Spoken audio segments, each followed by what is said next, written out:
It's in you that I find all I need and more. It's in you that I find all I need to reach. It's in you that I find all I need and more. It's in you that I find all I need to restore. Yahuwah, have your way and use me. Father, do a new thing. Yahuwah, though men won't receive me, I know my works are pleasing. Oh, have your way and use me. Have your way and use me. Can use me. Oh, have your way, God. Have your way and use me. Have your way and use me. Have your way, yeah.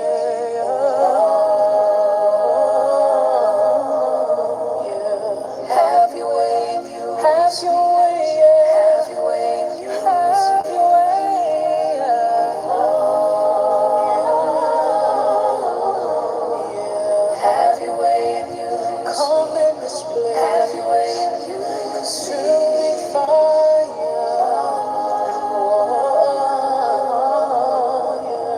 Have your way and use me. Have your way and use me. Have your way and use me. Have your way, yeah.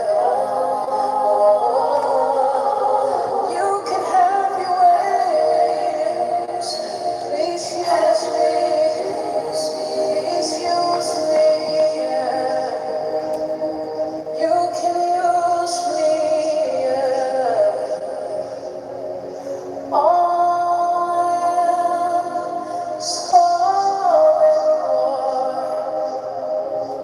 Father, you can use me.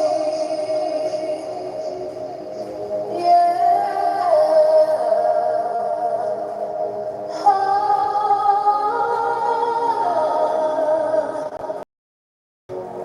will is God. My life is yours. It's yours.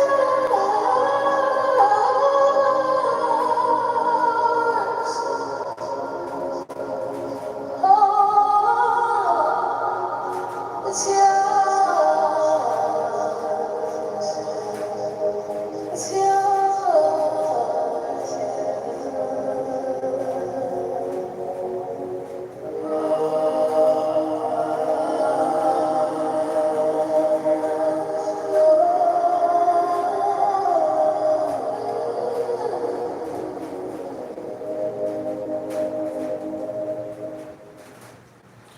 Hi, everybody. My name's Jason. I'm Caden. I'm Jaden. I'm Nicole. I'm Eli. And we are the YHWH and the Torah YouTube channel. We're the YHWH and the Torah website. And we are also your family, and you guys are our family. It's been a while. And our family has been kind of went under the bus a little bit. We had some tragedies. We lost a member of our pack life, of our pack. So our 10 pit bulls is now down to 9. And we are trying to deal with this as a family. And that's where we are. And we have not been doing much of anything. We missed you guys. We truly missed all of you guys out there, but it was one of these situations that we were barely able to hang on ourselves, let alone try to hang on with all of you guys, and we didn't feel that it was right to bring you guys down with it. And so we are back, and we are doing better. We're faring, and we hope that you guys are doing very well out there. We love you guys, and again, we missed you guys a lot. And so, Cade, will you begin us in prayer, if you will, please? First and Father, we thank you for bringing us all back together as a united family for you, a family that is devoted to your word, to your Torah, to your Son, to your will. We ask that you all give everyone here rest today, that we enter into your rest, that we enter into your your love and your kindness and your Torah, that the words you have for us today, what you have us reading, it is sanctified by you, it is blessed by you, that no words come out of our mouth that did not come from you. I thank you for all these people here. I thank you for all the people of you that have separated themselves from the world, have separated themselves from the rest of the people to become a part of Israel, to become part of something greater than what this world can offer. We thank you for all that you have done for us. We thank you for your Son, and we thank you for your servants that brought the Torah to us. And we ask that we use this and we use it to the best of your glory. In Yahweh's name, amen. All right, amen. All right, and so we want to. I guess this is a kind of a weird week for us too, as well, because we are. What we're going to show you guys is the very first part of our new application. As Jade is getting ready to do the Shema, we're going to show you guys this application, and you know, this is a, like I said, this is it's a weird week for us because this is the final week that we will be reading as a family. And what that means is there's 5 humans in this house. There's 9 dogs. For about the last year, it's been either 3 or 4 humans at all times that have been reading through these scriptures. And Mr. Cole, do you have a number of books that we have? Is it 90? How many books is this? I think it's 94. So when we are done this week, and we have 4 books left, we have the Writings of Abraham, we have the Book of the Ancients, and we have Adam and Eve Book 1 and Adam and Eve Book 2. And that has taken us, and we have brought this back. We've restored all the names, scriptures in this, so that every one of these writings that you guys will be reading here, hopefully very, very soon in this application, are all restored names. And we have spent literally the last year, as we are gearing down this week to actually go back into our farm and to go back into a normal life. I'm not even sure what life is going to look like for that, because we literally get up in the morning from the crack of dawn, we sit around a table and we read scriptures until the night falls. And it has been a very long year. This has been a very, very long project that we have been doing and that we've been putting together. Guys are almost done with this application on this. A lot of the books already. We're going to give him the very last of the books this week, as soon as we finish these up. And what you're looking at is you're looking at a 100% free application that will be available on anything that is Android, anything that is Android TV, Android tablets, Android phones, anything that has an Android operating system, which is a tremendous amount of stuff. This will be completely available for. And Rian says, does the app have audio? It doesn't have audio. At some point, we could throw in audio at some point. But the app is because I'm a security nerd and I've been in the world for a very, very long time of IT stuff. It's 100% non-dependent on the internet. So this application is something that hopefully when it's done, it's not huge, but it will have 94 plus books that you will probably never find anywhere else.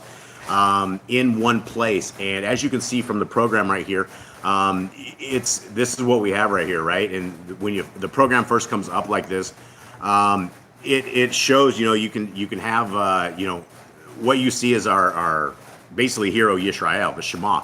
This is what everybody that downloads this will get.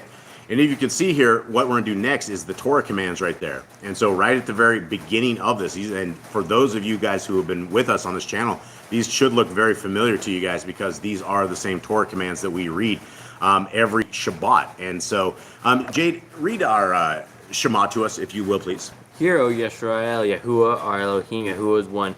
And you shall love Yahuwah, your Elohim, with all your heart, and with all your being, and with all your might. And these words which I am commanding you today shall be in your heart. And you shall impress them upon your children, and shall speak of them when you sit in your house, and when you walk by the way, and when you lie down, and when you rise up. And you shall bind them as a sign on your hand, and they shall be as frontlets between your eyes. And you shall write them on the doorposts of your house and on your gates. Okay, and so that is the Shema. That's the one. It's a couple of verses that we go through every single Shabbat when we're reading this, that we're doing it, and it comes across and it says Yahuwah Elohim is one. Yahuwah is one. Now, if you look at modern day religion, that is contrary to what modern day religion is. Modern day religion will have us believing that we have 3 gods. They're all in one. It's like an egg. There's a shell. There's a yolk. There's the inside stuff. It's all one egg, but there's 3 different things in it. And that's what I believed all my life until I actually started reading scriptures. And when you read scriptures from the front of the book to the end of the book, there's no such thing. There's no such thing as a 3 deity in one thing anywhere out there. When you ask people to explain why they believe this, they don't have answers for you. They'll take you to one or two pieces of something where Messiah Yahushua says something like "I am," and because he says "I am," they say, "Well, that's it. Messiah and our Creator Yahuwah must be the same person." And it's not like that, right? That was a lie from the mouths of the Catholic Church in the 325 AD, nearly 300 years after our Messiah walked this lands, after all the disciples were dead, after all this, the chaos was come and gone. They decided this was their motto. And so they came up with this in the Creed of Nicaea, and they told everybody, and so they brainwashed everybody. And it doesn't matter what religion is out there. Most of the religions believe that Messiah and Yahuwah are the same entity. And so they will pray to our Messiah when there's nowhere in scriptures anywhere that Messiah says, pray to me. He never once. He says that his will is the will of his Father. He says he's only doing his Father's will. It has never been an I thing with Messiah. It is always a we thing. And it is not the Trinity is a scam. It is a bust. And, this is what we're trying to do. And so trying to get that through people's heads where, we try to get that indoctrination out of them. But we're going to do what we do every single Shabbat. And this is the cool Torah commands. Again, I'll give you guys a quick, this is a tour of the app. There's nothing there, right? We don't have any of the books there yet. You can't read anything yet. But everything else is functioning. Which is the framework. And so this week I'm hoping to get all of these books populated in here from these guys so we can start troubleshooting this and making sure it is good to rock and roll. And this will be available completely for free. I believe this is going to be a huge hit. I believe that people from all over the world will be able to download this, and there's never been an app like this out there.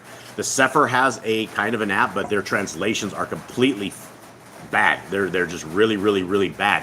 And Dr. Stephen Pidgeon, when I was going, this is his fault. The whole fault that we're even doing the Hallelujah Scriptures thing is because of Dr. Stephen Pidgeon. Because I went to him and I said, look, you had all these translations and you start sneaking in all of these updates in the Google Android app. And he goes, yeah, that's an overzealous translator and it costs us so much to redo it. We're just not going to redo it. So he left probably 70, 80 different verses with the wrong translations, with the wrong things out there. And since he wouldn't fix it, we decided we were going to scan the Hallelujah Scriptures. That was over a year ago at this point. Almost a year, Ms. Nicole says. And that is where we have been under an attack by the Hallelujah Scriptures for nearly a year. And even to this day, they are trying to take out this app. They don't want this app available to anybody. They don't want this free of charge, and this needs to go free of charge to absolutely everybody. And we're very, very excited about it. So what we're going to do right now is we're going to go over the Torah commands, and there is one bug I got to tell you guys about it right here. There's a font issue, and so it says, instead of saying Yahuwah right here, it says HWHYS. We know about this. We understand it. So when you see HWHY, that's Yahuwah. That's simply a font thing that is in the final bearings of being. It'll be in Paleo. Yeah, it'll be in Paleo Hebrew when you guys see that. And so there's obviously a difference between English and Paleo Hebrew when you're coming down to computer fonts and things of that nature. So what we're going to do right now is we're going to go over the laws, statutes, and commandments of our Creator. These laws, statutes, and commandments are amazing things. These are things that will absolutely change your life. It will absolutely change the way you look at the world. It will change the way that you treat people in this world. And it will enhance your kingdom walk. Inside of these laws, statutes, and commandments, which most people never know, we have an opportunity to understand the heart and the mind of our Creator. A lot of people don't understand what our Creator is. They don't understand how He acts, or they say that, yes, he's very slow with His patience. He's slow to anger. But at some point, He's going to be very quick to anger. And we have been given the greatest gift ever. And it is on us to understand what these commandments are. It is up to us to write this on the hearts, minds, and souls of our families. It is up to us, ourselves, to individually be the ones who are following these. And if you expect your kids to want to follow them, if you're not following them, if you're not part of the kingdom road, they're not going to want to be that either. They're going to follow what you have done as well. And Jeremy's talking about, Dr. Stephen Pidgeon. Dr. Stephen Pidgeon is I believe, a crypto Jew. I believe that he is a Talmudic Kabbalist. And that's one thing that we are absolutely not. People will say, oh, Jason, you have a nice long beard. You must be a Jew. And I'm like, no, I'm not a Jew. I believe in the Torah and the Torah only. And that is Genesis, Exodus, Leviticus, Numbers, Deuteronomy. The Jews have these books they call the Kabbalah, they have the Zohar, they have all of these hundreds, if not thousands, of outside commands that do not jive with Torah. In Torah, in the scriptures we're about to read right here, it tells us very clearly not to add to and not to take away from it. It is a Torah command. So when we take a Sunday and we decide that that is our new Sabbath day, we are breaking Torah. We are breaking Deuteronomy 4:2. And so when we are in that the understanding that we are not to break Torah and anything that is outside of the laws, statutes, and commands, which we're just about to read, that does not jive with it, it's man-made traditions. And there's tons of them, right? Hanukkah is a man-made tradition. And you will have the Jews, and it's a super Christmas, right? They don't just keep one satanic day, they keep 7 of them, and they have gifts on every single day. There's nowhere in scriptures anywhere at all that says we should be keeping a festival that is a man-made thing. Purim. Purim is another thing that they have, that they keep. It's a man-made tradition, right?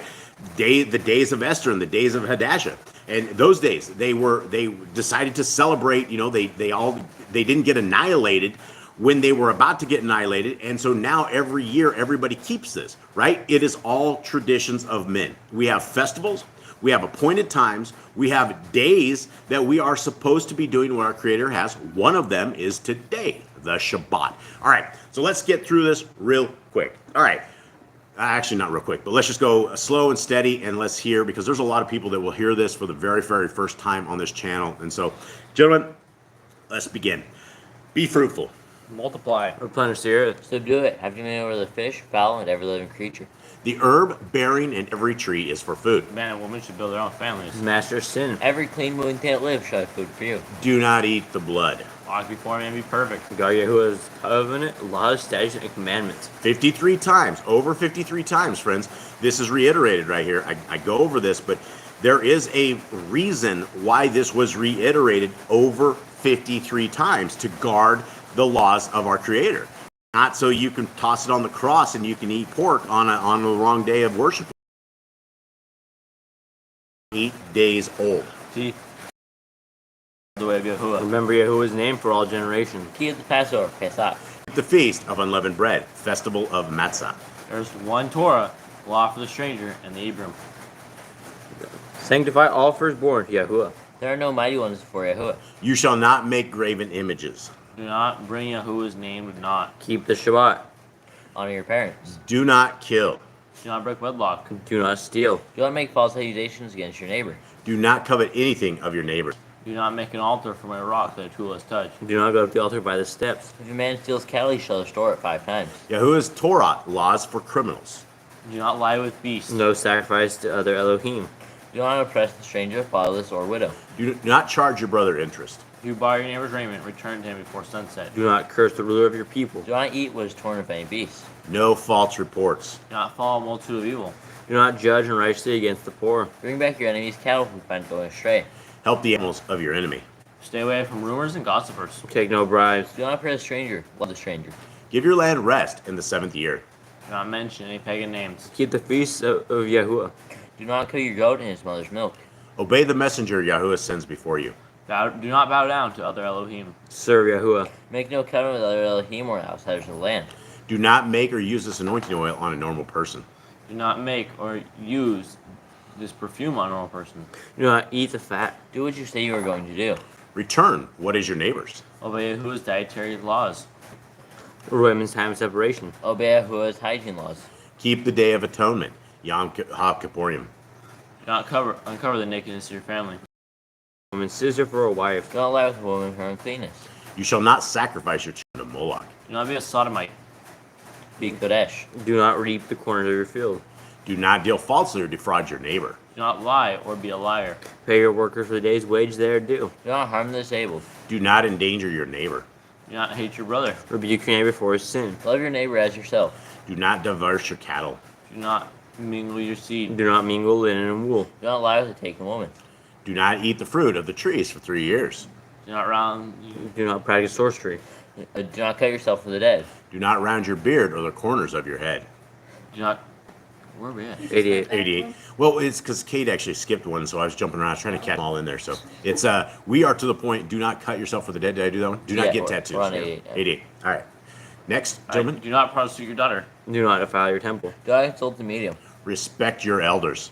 Have correct weights and measures. Do not walk in the manners of the nation. Keep the feast of first fruits, Sabbath, Yom Kippur, and Pentecost. Keep the feast of trumpets, Yom Torah. Keep the feast of Sukkot, Shemini Atzeret.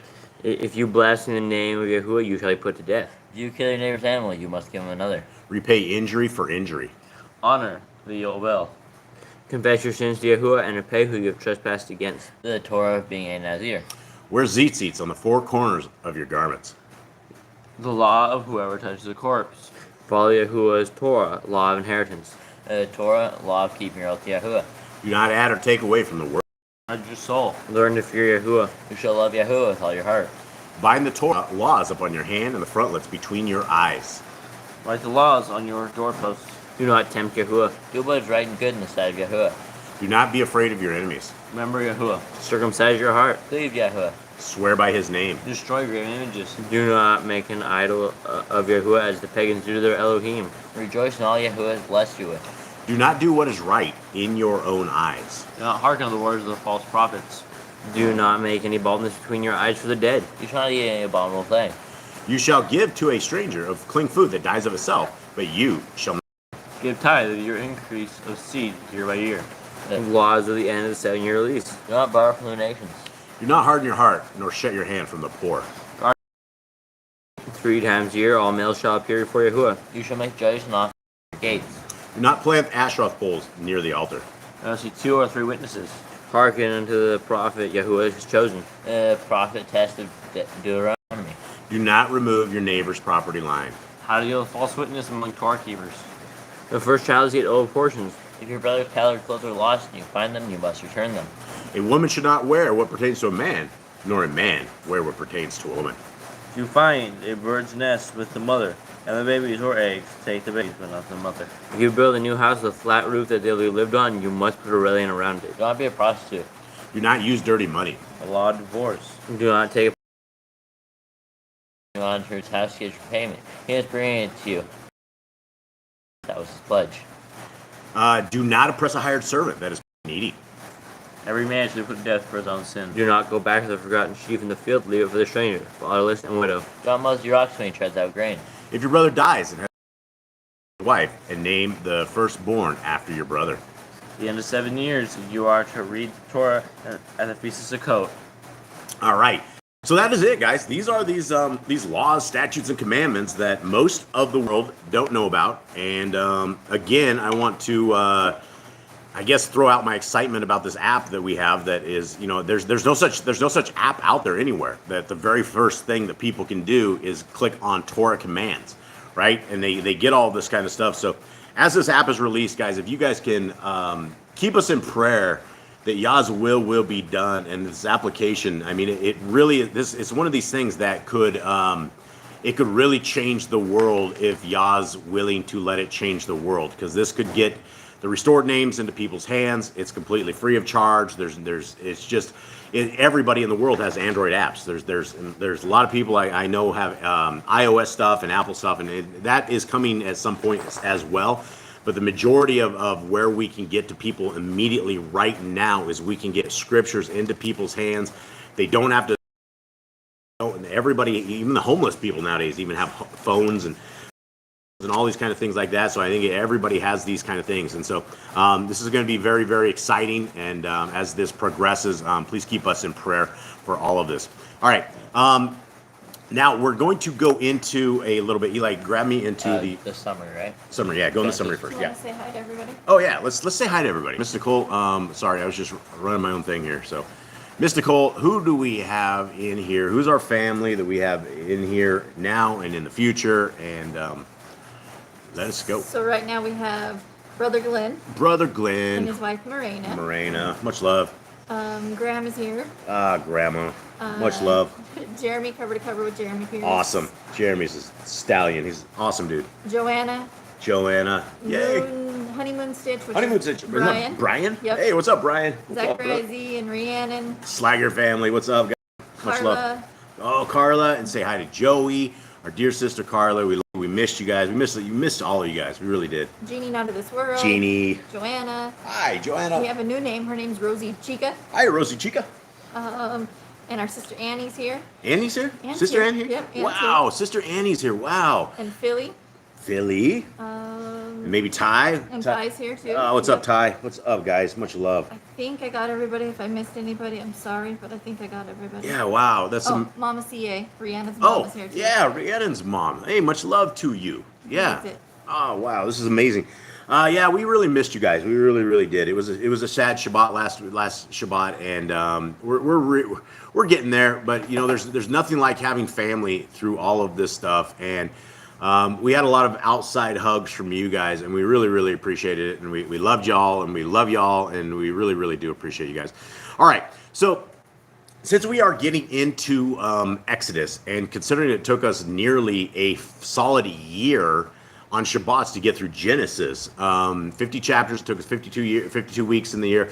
So it took us over a year to get through this. So what I thought we would do is I found this little summary this morning, some cliff notes on Genesis, and I'm going to go through these real quick, just so we don't jump right into Exodus, because Exodus is a little different than Genesis. Genesis is one of the bigger books of the Bible in terms of chapter-wise and as terms of content. So let's go over this and exactly what it was that we learned of in the book of Genesis. Okay, Genesis 1. And again, this is a guy that has pagan names out here, so I'm just going to replace him with my own stuff. Yahuwah created the heavens, the earth, and everything that lives. He made humankind in his image and gave them charge over the earth. Genesis 2. Yahuwah formed a man and gave him the garden in Eden, except the tree of good and evil. Yahuwah made a woman as his partner. Genesis 3. The serpent deceived the woman. She and Adam ate from the tree. The ground was cursed, and Yahuwah sent Adam and Kawa out of the garden. Genesis 4. Kawa, or who you guys know as Eve, Eve's son made offerings to Yahuwah. Only Abel's was acceptable, so Cain killed him. Abel's blood cried out to Yahuwah, and Yahuwah sent Cain away. Genesis 5. Adam's line was Seth, Enosh, Canaan, Mahalalel, Jared, Enoch, Methuselah, and Noah, or Noach, as their correct names. Noah's sons were Shem, Ham, and Japheth. And we learned from the extracurricular books where Ham actually came from, and we figured out how the giant line continued on after the ark incident. Okay, Genesis 6. Humankind corrupted the earth with evil. Yahuwah decided to destroy them. He told Noach to build an ark to be saved from the flood. Genesis 7. Noach and his family went into the ark with 2 of each creature. It rained for 40 days and 40 nights, and the earth was covered. Genesis 8. The flood abated. Noach sent out a raven and 2 doves. When the earth was dry, Yahuwah called them out from the ark, and then Noach built his first altar out there. Genesis 9. Yahuwah blessed Noah and set the rainbow as a sign that he would never flood the earth again. Noach got drunk and cursed Ham's son, Canaan. And there's a huge incident on that. We've figured all of that out. And, you guys can definitely go back through any of our old videos where we actually go through these, because there is a ton, because we went through this with the Targums. And again, we scrapped the Targums because there was just a little too many bones in there for the likes of what we're trying to do. Genesis 10. Japheth's line lived in the coastlands. Ham's included Nimrod and the Canaanites. Shem's lived in the east. These formed the nations. Genesis 11. They began building a great tower for themselves, but Yahuwah confused their language. Shem's line included Abraham, who married Sarah. Genesis 12. Yahuwah told Abraham, "Go, I will." In Egypt, Abraham lied about Sarah, and Pharaoh. Genesis 13. Abraham journeyed with his nephew Lot. Their servants argued, so Lot went to Sodom, Abram to Canaan. The Yahuwah promised Abraham the land. Genesis 14.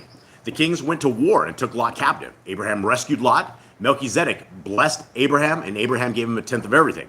And most people know who that Melchizedek is. That is Shemuel, who is the son of Noach, who was the Melchizedek. You don't get a lot of that in actual scriptures who it was. You just hear that a Melchizedek priest came by and Abraham gave him 10% of everything, and it doesn't make sense unless you have all of the extracurricular books. And one of the books that we're reading right now is the Writings of Abraham and the Order of the Ancients, where it talks a lot about this. Genesis 15. YHWH promised Abraham an heir and many descendants. Abraham believed. He was told that they would be enslaved, but then would return. 16. Sarah told Abraham to have children with Hagar. Hagar conceived, then ran away, but an angel sent her back. Hagar's son was Ishmael. 17. YHWH made a covenant with Abraham and renamed him Abraham. He renamed Sarai Sarah and promised them a son. The men were circumcised. Genesis 18. 3 visitors came and said that Sarah would have a son next year. Sodom was very evil. Abraham pleaded with YHWH for the city. 19. Angels took Lot out of Sodom. The city was destroyed by fire, and Lot's wife was turned to salt. His daughters had children for him. And again, that was, there's far more to that entire story than the girls just liquoring up their father and getting him drunk and having kids. Genesis 20. In Gerar, Abraham said, Sarah is my sister.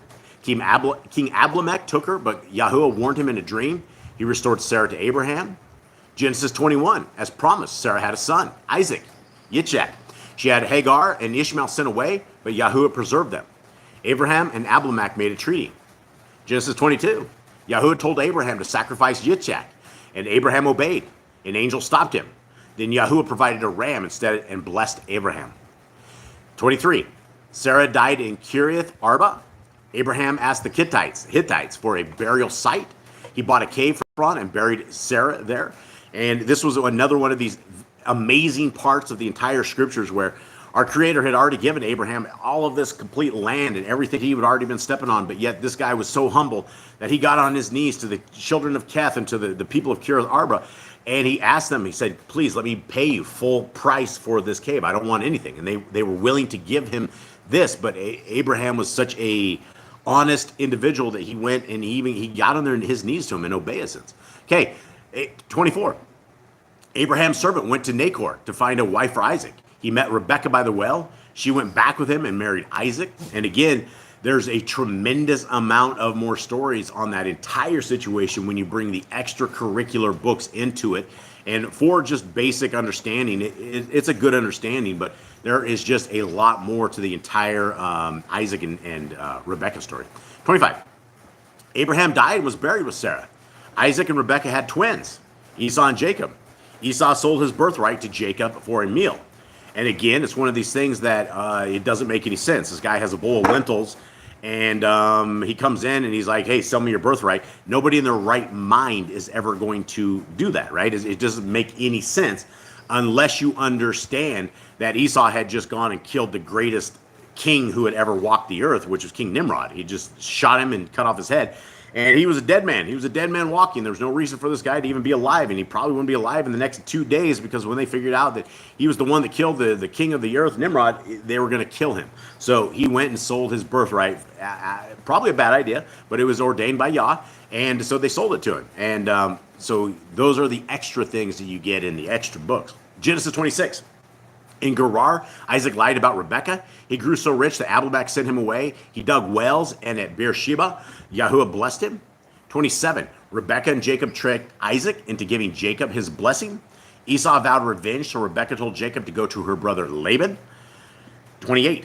Isaac sent Jacob to marry one of Laban's daughters. On the way, Jacob dreamed of a ladder reaching to heaven, and YHWH blessed him. Genesis 29.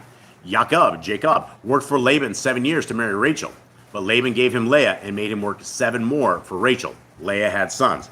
And again, that story is crazy as it is, but when you hear the rest of the details of the story, it's madness. It's a madhouse. Genesis 30. Rachel's maids had sons for Jacob.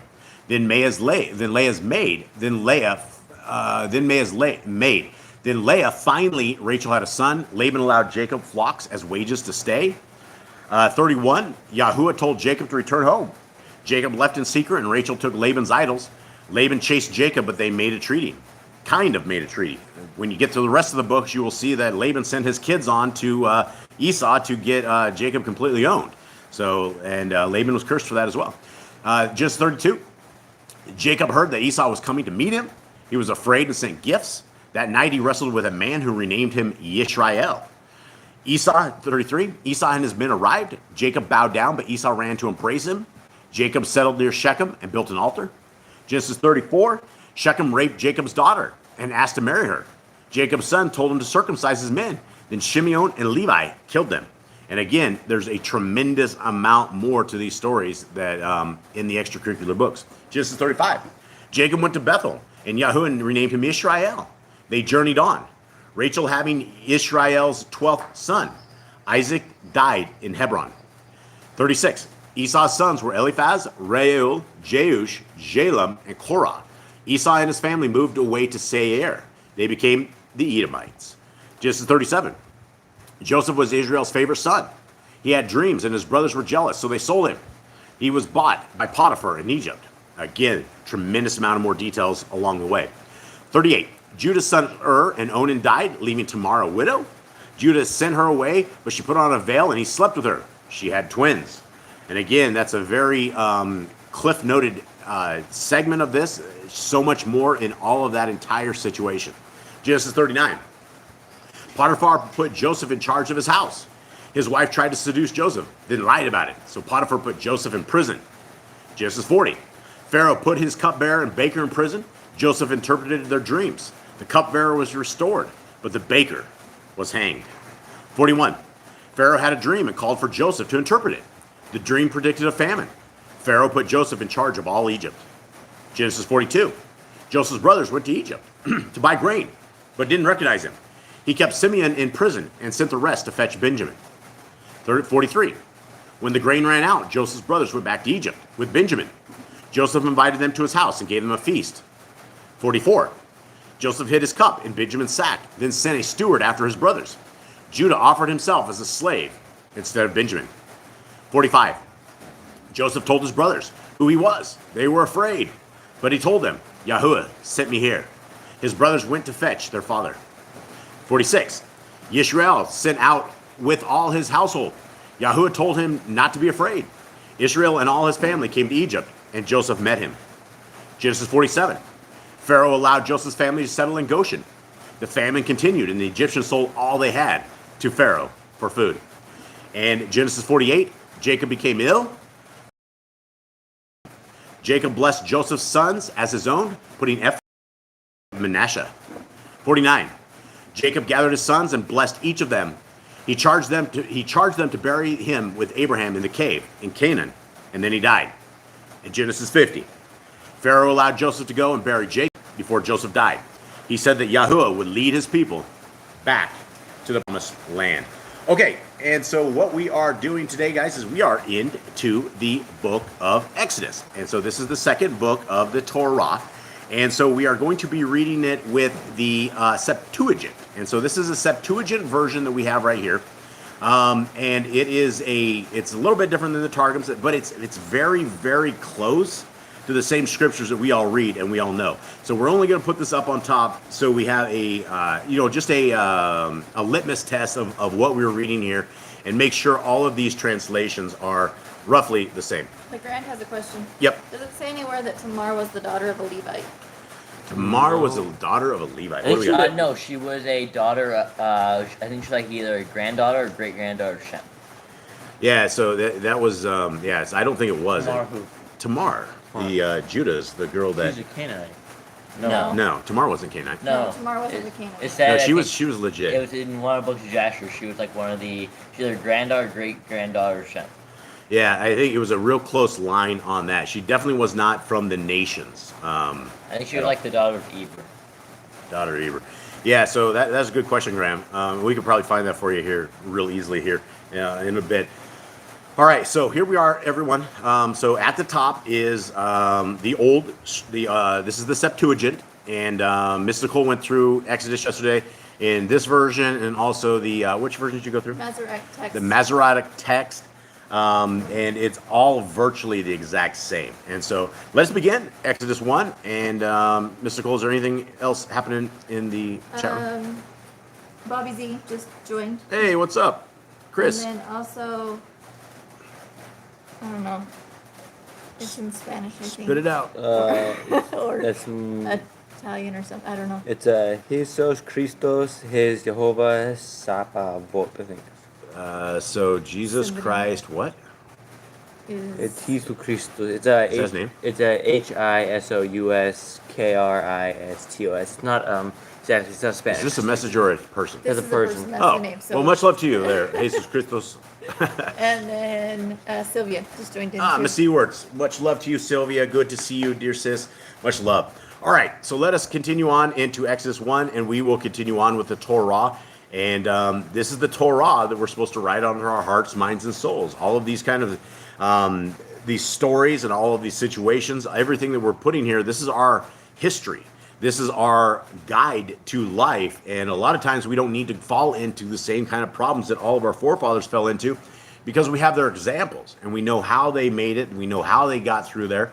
And the one thing that, as we made it through 94 plus books, some of these books we read 6 times a pop. In Genesis, there were some sections of Genesis we read within 3 to 4 of us up to 6 times to try to get this as perfect as possible.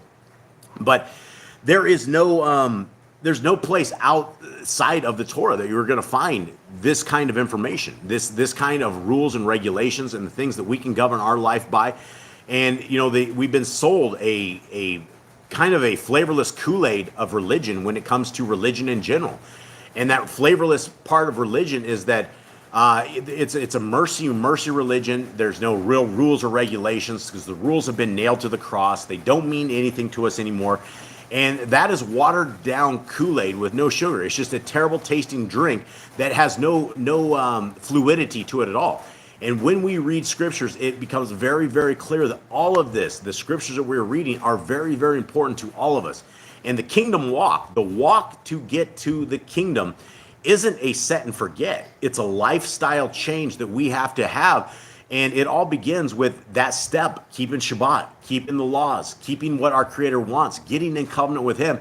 And so this is part of it. And so let us begin right here. And this is Exodus 1 as we begin. And these are the names of the children of Yisrael, who came to Mitzrayim with Yaakov, each one with his household: Reuben, Shimeon, Lewi, Yehuda, Yissachar, Zebulun, and Benjamin. Naphtali, Gad, and Asher. Those who were descendants of Yaakov were 70 beings, as Joseph was already in Mitzrayim. Okay, and just for clairvoyance, let's just look at the top of this right here. And it says the exact same thing. So there's no reason to actually read the top part of this at all. It says the exact same thing. So let's continue on. 6. And Joseph died, and all his brothers, and all that generation. And the children of Yisrael bore fruit and increased very much, multiplied, and became very strong, and the land was filled with them. Then a new sovereign arose over Mitzrayim, who did not know Joseph. And he said to his people, "See, the people of the children of Yisrael are more and stronger than we. Come, let us act wisely towards them, lest they increase. And it shall be when fighting befalls us, that they shall join our enemies and fight against us, and shall go up out of the land." Now, a couple of things that we do not get in regular scriptures that you do get in the extracurricular books is, number one, the Levites were not part of these people that were, they were enslaved inside of Egypt, but they did not begin this work of slave ship where everybody else did. Excuse me. And so that's something to take note of. And I do not believe this actually tells us this in the regular scriptures, but the Levites were the only ones who weren't record. And to get the people of Yisrael to become slaves, it wasn't just a, let's go do this thing. There was a plot, there was a plan, and the plot and the plan is something like this. You will go out and you will work with the Israelites. You will be their co-workers. And over time, we will start removing you and having them work more. And then we will continue on, and we will basically leave them as slave labor and force them to do all of this. And so this was a process. This was a progress. They didn't just take the people that were somewhat free in Egypt and make them into slaves. This was a calculated thing. And so let's continue on real quick on this. Did you have something, Eli? I was going to say, they basically gave them a wage. They gave them and the Mitzrites both wages, and then as the Mitzrites dropped out, then when they were all gone, they stopped giving them wages and they forced them to work. Yeah, exactly. And those are things, again, unless you read the extracurriculars, you don't understand how this went down. Okay, 11 I think we're on, right? Yeah. Okay, so they appointed slave masters over them to afflict them with their burdens. And they built for Pharaoh supply cities, Pithom and Ramses. The more they increased and grew, and they were in dread of the children of Israel. And the Mitzrayites made the children of Israel serve with harshness, and they made their lives bitter with hard bondage, in mortar, and in brick, and in all kinds of work in the field, in the field. And their work, which they made them to do, was with harshness. Then the sovereign of Mitzrayim spoke to the Hebrew midwives, of whom the name of one was Shippenrah, and the name of the other Puah. And he said, when you deliver the Hebrew women and see them on the birth stool, if it is a son, then you shall put him to death. But if it is a daughter, then she shall live. But the midwives revered Elohim and did not do as the sovereign of Mitzrayim commanded them, and kept the male children alive. And again, when we start rolling through these extracurricular books that are all over the place, there were a ton of things leading up to all of this. They were definitely slaughtering the males of Yisrael during this time, as many as they could possibly do. Now, these midwives, who were the doctors, kind of doctors back in the day, their objective, their job from Pharaoh was that they needed to deliver the kids, toss the boys in the river, and keep the women, keep the girls. And there was a lot of action. Do you remember any of this action on this, Eli? Kind of, yeah. What do you got? It basically to say what's going to happen here, I believe. That they're like the Ephraim are stronger than the Mitzrites. That they don't have that they already like basically give birth before the midwives even get there. Yeah. All right. You have something in the chat room, Mr. Cole? No, Okay. not really. We just had somebody saying there was rapture. Uh-oh. So Uh-oh. everybody was letting them know that that's not true. Uh-oh. Okay, here we go. 17. But the midwives revered Elohim and did not do as the sovereign of Mitzrayim commanded them, and kept the male children alive. So the sovereign of Mitzrayim called for the midwives and said to them, why have you done this and kept the male children alive? And the midwives said to Pharaoh, because the Hebrew women are not like the Mitzrayim women, for they are lively, and give birth before the midwives come to them. So Elohim was good to the midwives, and the people increased and became very numerous. And it came to be, because the midwives revered Elohim, that he provided households for them. And Pharaoh commanded all his people, saying, throw every son who is born into the river, and keep alive every daughter. All right, so that is about the end of this. I guess that went. What kind of input do we have from the chat room? Yeah, as far as the midwifey time, honored occupation, yeah, absolutely, yeah. If only we had midwives nowadays versus the kind of crazy doctors that we have nowadays. Yeah, the rapture doctrine was invented by a man. Yeah, absolutely. Yeah, the whole thing, and that's the thing. You can watch any of these YouTube channels, and I used to watch this guy a long time ago, just for content on my own channel, JD Farag, and he is this huge Christian guy, and he's the rapture guy, right? He's like, oh, the rapture's here, the rapture's coming. And, when the events of 2019 and the events of 2020 came around, and, you can't say anything on YouTube about any of those things. He was just like, oh, the rapture's right here. It's just, and people became complacent. They just became like, the rapture has people not doing things that they should be doing because they think that they're going to get a free ticket out of this place. When you read scriptures, when you read all the way to the end of Revelations, there's no free ticket. There's no such thing that comes out. In fact, even in Revelations, when it's talking about some of the saints, some of the guys that are up there talking to Yah, they're like, hey, how long is it going to be till this is done and over? And he's like, well, the rest of them all have to die first, right? It's all a bloodbath. And they're like, oh, okay. So the whole rapture thing where people are sitting there eating pork, worshiping on the wrong day, they've nailed the laws of our Creator to the cross and live like straight up Gentile heathens. Nobody's going to be raptured. There's no such thing. If there was a rapture, it would not be for disobedient children. Can you believe that our Creator would go through all that he did, spending time with the children of Yisrael, sending his son as the ultimate sacrifice to be tortured, to be slaughtered, to be hung on a tree, and then go, you know what? It's okay. You guys can continue eating your pork. You can have some lobster, eat some shrimp. My son's going to come and whisk you disobedient children away because I like disobedience. I really love disobedient children. And in fact, you can look all through scriptures and you can see what happens to all the disobedient children. And for those who do not know, I'm being completely facetious because the disobedient children always get owned, right? There is no place in the kingdom for people who are disobedient to our Creator. And that is why these laws, statutes, and commandments that we go over on Shabbat is the way into the kingdom. And it's not a guaranteed salvation. There's no such thing as guaranteed salvation. If you're listening to people who are like, well, this is how you get saved. You need to raise your hand and repeat after me. I'm a sinner. I want to go to heaven. Come into my heart, right? All of those things are not in scriptures. They do not exist.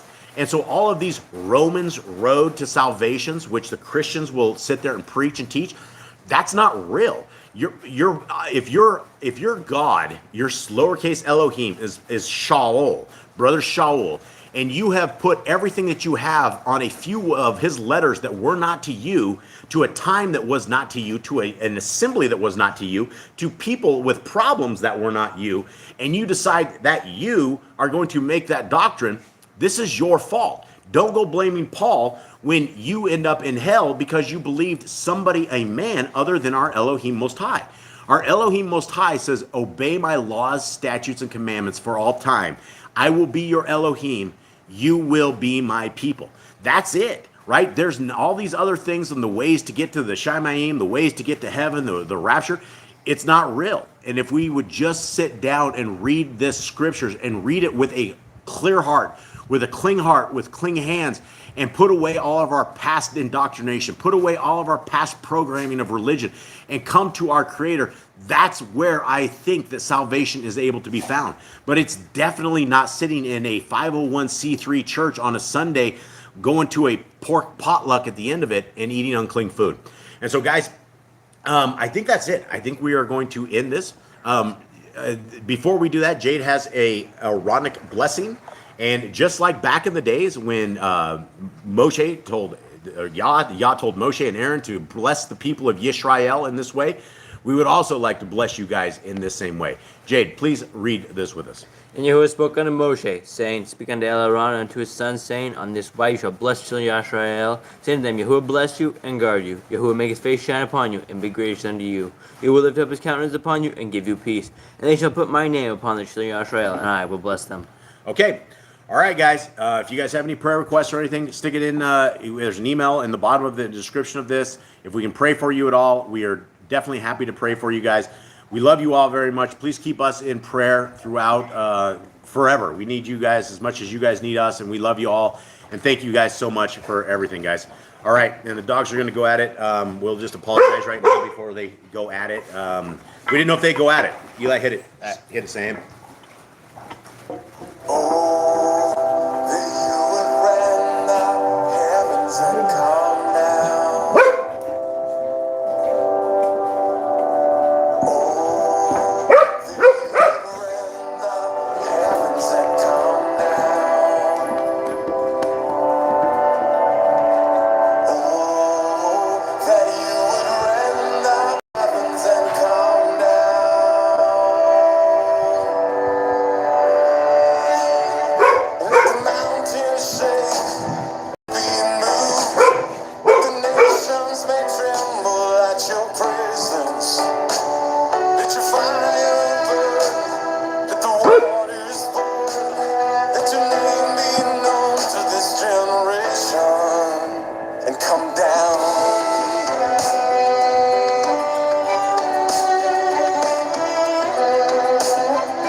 right, everybody. So I saw the message from Worldwide Widow on there. Yeah, brother, the tares are the wicked, right? It's the wicked, the lawless ones, the ones who do not care, the ones who are just, you know, a majority of the world. And so, yeah, that you are absolutely correct on that. All right, everybody, we love you guys very, very much. May Yahuwah bless you and keep you. May his light forever shine upon you. May his grace find you. May his Torah forever surround your life. May his son, Messiah Yahushua, forever be your king. And may we forever meet up together in the kingdom to come. We love you guys very, very much. Have a wonderful day. We love you. Shabbat Shalom.